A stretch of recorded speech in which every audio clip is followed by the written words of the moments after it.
नाही, कमळीने पूर्ण चुकीचा निर्णय घेतलाय. असं गावात राहून तिचं स्वप्न कसं पूर्ण होईल? तिला समजावून सांगावंच लागेल.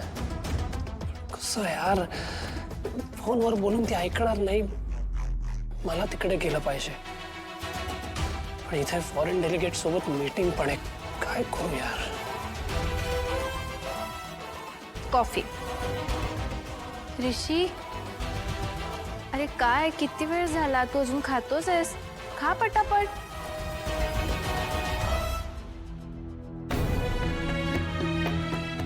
कमळी आत्ता तरी जेवली असेल का? म्हटल्या सांगत होता ती उदास होऊन बसलीये. तिचं मन लागत नाहीये कशातच.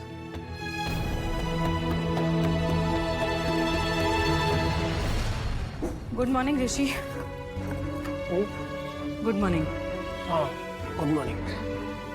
बरं, आपली इम्पॉर्टंट मीटिंग आहे. फॉरेन डेलिगेट्स येणार आहे. आय होप ही पुढची मीटिंग तरी तू अटेंड करशील का नाही? रोजच्या सारखा पुन्हा गायब होणार आहेस. करणार आहे अटेंड. आई अगं, त्याचं काही दुसरं काम असेल तर जाऊ दे ना त्याला. मी आहे ना मीटिंग हँडल करायला.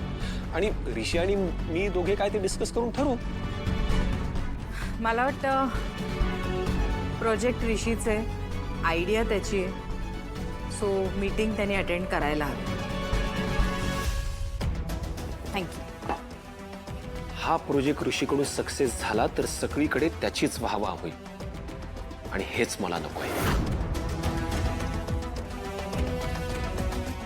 राधिका, हे काय आहे? राधिका, मी माणूस आहे की बकासूर आहे ग? हे इतकं कोण खातं? रोहित, थोडंसंच वाढलंय. काय थोडं? काढते आता.